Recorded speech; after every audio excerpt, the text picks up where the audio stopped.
Қайырлы күн достар. Бүгін сіздерге көпшілігіңіз сұрап жүрген MacBook'тан, яғни сіздерде Apple'ский ноутбук болса, соған яғни NSA-ларды қалай орнатып, EGOV-қа қалай кіреміз деген сұрақтарыңызға жауап беремін.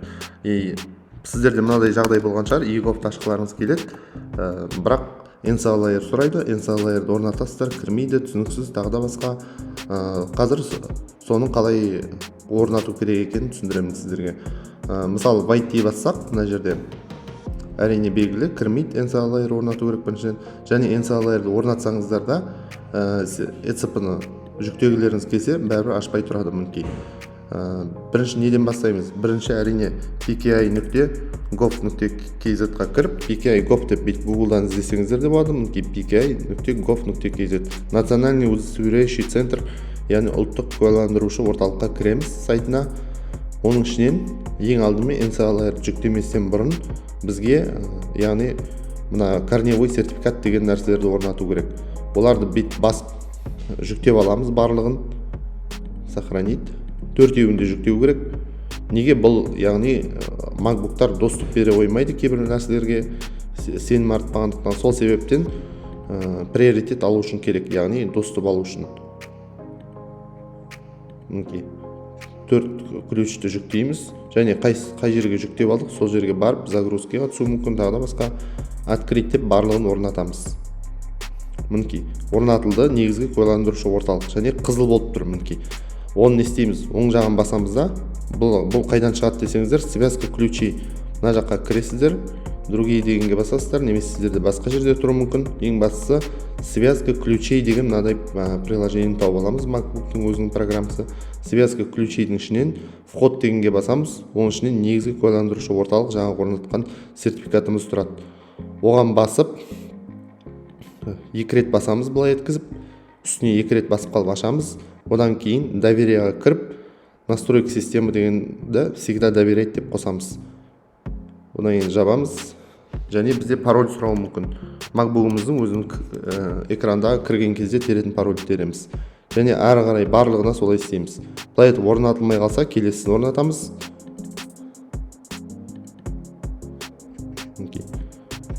Ұлттық куәландырушы орталық. Бұны да ашамыз, доверияға басамыз да, всегда доверяйтқа қоямыз. Және пароль тереміз. Мінекей мынадай көк болып тұру керек, көк бұды плюс. Кейбіреулер поддерживать етпеу мүмкін. Басты екеуі орнатылды. Енді ары қарай не істейміз? Ары қарай одан кейін ғана NSA-ларды жүктейміз. Мінекей NSA-ларға басамыз. Оның ішінен Windows-қа деп тұрады, әрине біз Mac-қа арналған түрін аламыз. Басып жүктейміз. Жүктеліп болуын күтеміз. Показать всеға басып қарап отыруға болады. Сіздердің интернетке байланысты, интернеттеріңіз жылдан болса да жай жүктеу себебі, яғни куәландырушы орталықта нагрузка көп болғандықтан, серверға нагрузка болғандықтан жай жүктелуі мүмкін. Толығымен жүктеліп болуын күтеміз.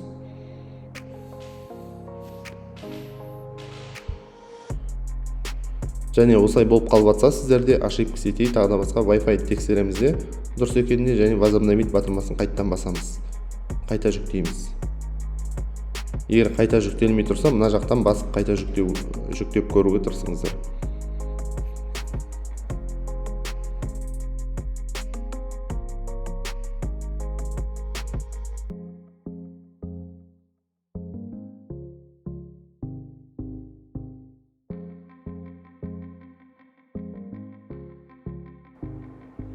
Мінекей сонымен бізде NSA-лар жүктеліп болды. Одан кейін показать Finder дейміз. Оң жағын басып открыть дейміз. Немесе 2 рет басып қаламыз. Тек бірнеше рет басып тастамаңыздар, күту керек міндетті түрде. Әйтпесе бірнеше рет ашылып кетеді. Одан кейін басып ұстап тұрамыз да, мышкамен application деген папкеге көшіру арқылы орнатамыз. Орнатылып болған қайдан көреміз, launchpadқа басамыз. Жалпы программалар орнатқан жағына барамыз, бүткізіп мінекей шығып тұрады значогы. Одан кейін мынаны қосамыз, NSA-лардың өзін, және открыть дейміз. Басында доступ бермеуі мүмкін. Және мынадай рабочий столда тұрғанын апарып, былай еткізіп, корзина деп жойып тастасаңыздар болады, өйткені бұл установочный файл, одан кейін қажет болмайды. NCLR-ның өзі бастысы мына жақта орнатылды. Ашылып болуын күтеміз. Басында бірінші қосқан кезде ұзақ жүктелуі мүмкін осылай. Және тексереміз, настройкаға кіріп, защита и безопасностьқа кіріп, мына жақта основныйға бассақ, мына жерде подтвердить код деп тұруы мүмкін. Егер де сондай батырма бар болса, басамыз оны да. Мінекей қосылды. NCLR қосылғаннан кейін мына жерде запущен порт осылай тұрады. Необходимо выполнить перезапуск программы деп тұрса, перезапустить басып, өшіріп қайта қосамыз. Мінекей порт деп шығады, осы жерге шығады. Одан кейін управление модулін деп, управление модулінға қайттан басып көреміз. Тиісті модульдарын барлығын жүктейміз. Мұнда көбісі мінекей орнатылған менде. Егер сіздер госзакуп тағы да басқа кіргілеріңіз келсе, бүйтіп басып қажеттісін установить модуль деп, немесе удалить модуль деп жойып немесе қондыра аласыздар. Маған EOP-қа кіруге осы модульдар жетеді. Одан кейін жабамын. Ашық тұрғанына көз жеткіземін. Басты NCLR қосылып тұрғанына шығып кету үшін выход басып сөндіресіздер. Енді Google Chrome'да ашып, EOP-қа кіреміз, выбрать сертификат дейміз де. Одан кейін выбрать новый ключ дейміз. ECP-ларыңыз қай жерде, сол жерге барамыз. Менде документ папкаде. Разрешить деп, міндетті түрде окей деп басамыз. Разрешить деп сұраса. Одан кейін мінекей ECP дегенге басып, пароль теріп ашамыз. Мінекей подписать батырмасын басамыз. Егер осылай кірілсе, барлығы дұрыс, яғни мінекей сіздер барлығын дұрыс орнаттыңыздар және кіріп тұр деген сөз.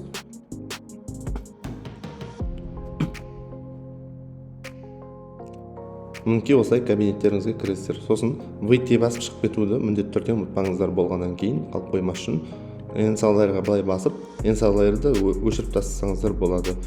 Достар, назарларыңызға рахмет. Тағы да қандай тақырыпта қандай видео түсіргенімді қалайсыздар, комментарияға жазыңыздар. Егер де сіздерде белгілі бір себеппен қондырылмай тұрса, онда да комментарияға жазыңыздар. Келесіде жүздескенше сау саламатты болыңыздар.